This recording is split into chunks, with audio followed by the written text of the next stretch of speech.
Therefore, Mimamuni Akwaba Eba Melody TV. So, court order the arrest of Efiaso Asnega, the former husband, your friend Abrakwa. Say Ghana for ni aye story no. 2017, which will be 3 years ago, and insensem esi ya Emma Efiaso Asnega, and Nikunu, and Asisia were the former husband and the ex-husband, your friend Lawrence Abrakwa. Omwasem ekokopie ewo Accra Circuit Court. Na etiefo bo bebe bisa say adenti na court order for the arrest of Abrakwa. Na krane say ya the charges be eto Abrakwa so. If you ask nigga eko make case ewo police ema the state the charges eto Abrakwa so say waye nyama bia ensem fata. Now charges are yede to ne so no any domestic violence to with emotional, verbal, and psychological abuse. That is one charge. Threat of harm, and also your charge are the two so assault. Not to say Abrakwa no. If you ask a nigga, am I the charge to so say well yene yakayaka dear or assaulting no. Publication of obscene material. Not to say if you ask a nigga yene ye na deja video a barbon saying ye man crofo tiasie. Ana obi ehun se Abrakwa e na tese wo twa sa video no. It is a video na babonti ana tese wo awotwa ye no. Eti aga na mra. Enti eno so ye charge ye de bo Abrakwa so. Carrying offensive weapon because story prosecution no e kan wo court no. De yakse ene se embra Abrakwa wo twa video ni na wo kita sekan a wo sanso ekra bibia wo se eye acid. Was causing unlawful damage and stealing, and also your charges. That is Abrakwa essay in Yama Wofio was also a real if you have a snigger and your chrono ketwa, and no any charger states no editor Abrakwa so. Now, say state at the charges at all swa, and then say ABR, and the cressa wire, sir, and until a court a war. Inti won't so be for a lawyer. Now a lawyer aqua could do was a mamma. Now lawyer no to me prove say charges in near enye ne kra na trese course na den aboegu o lawyer aim to me improve na state prosecutor na to me prove say ne kra o ye nyama we ya obon say yes charges ne de beto so na infiase a e wo say wokoda no yama wa akoda nti ede enesi ye Abrakwa ne efiaso asnega e yasema wo mo kokot na wo mo yomo adwen say Yebema judgment. Judge ne ye na dwen say wo ba bema judgment. Now, judgment no one thing about court case ne say ukwa court enye na eya mostly ye di ruling no eye den eba. The AC and say mobile court no obi akoka na sem but ebedu last day na yebema judgment no na wan kasa no uni mo standing say oh assembly there. Baby edu no ebia wasam yede ana baby edu no wasam enyede it before the last date ne beba na mekai say if you aso think about bonten ebeka say enche ye bechi Abrakwa atum because say na asem na ekọ court no na if you aso think ehun ne say wo no if you aso think na asem eyede it the last day ye ka say eye ruling day no ye adwen say na Abrakwa mbra into oba na ke ma ruling na wo say ye chi ne tumu a enimu ho na wo nkofie biom ye chi na atum Abrakwa mba ena judge ka say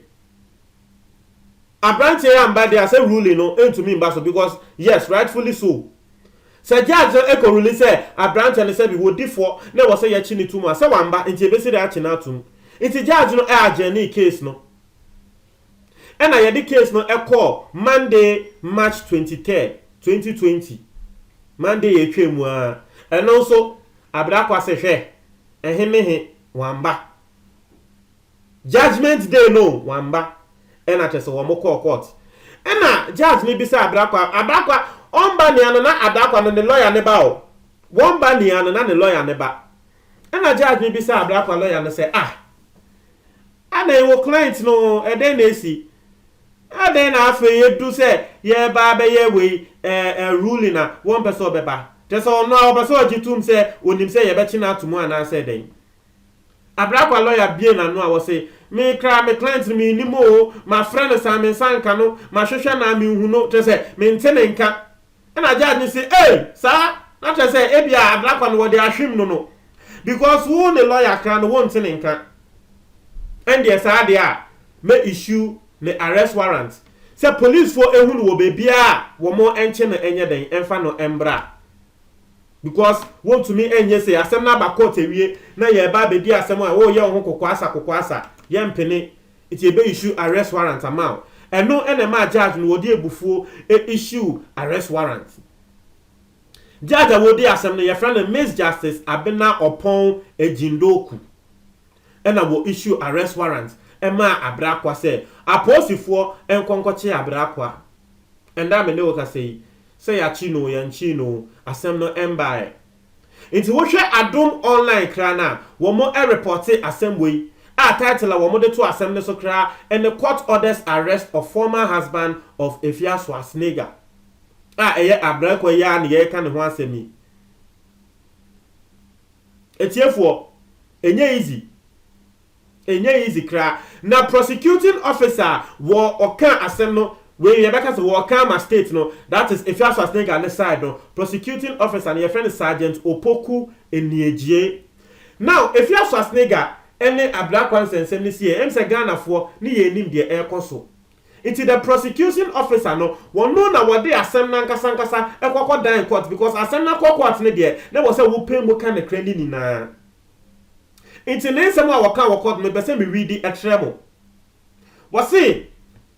about 3 weeks before the domestic incident, Ablakwa iti waka se 3 weeks ansana video na ye ni ye ye say Efia Swasnega akofa obema foforo ba fie ho na trese nsem bebre no o say 3 weeks after that no prosecuting officer ne na ekasa o say 3 weeks after sa de ne besi no Ablakwa packed his things and left the house for Dansoman following persistent misunderstanding between them. Not to say 3 weeks and send a video ne beba abonten no na Ablakwa ne Efia Swasnega na akasa wo mo aware no to say wo mo nti o mo ho ase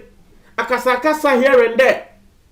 iti Ablakwa sesa ne nyama frifie ho say wo kwa akotena Dansoman because that be want to me iti prosecuting officer ne tia so say on August 29, 2017 Ablakwa was informed by their house help one Efia Nyameche there is a male visitor with her mistress who would be spending the night with her. Semo kai embre Efia Swasnega asem ni si ye pa na obehu ne se na Ablakwa ne eye house help no and a housemaid no didi nkomo nti ya no na prosecuting officer no kokan e wo court no se Ablakwa ne house help no e na twetwe nkomo na house help ne katra Ablakwa se Ablakwa wo yere no wo de obema foforo bi abadem ho. The prosecuting officer said, based on this information, Ablakwa eboaboa ne ho. He actually armed, and only as a moment, he armed himself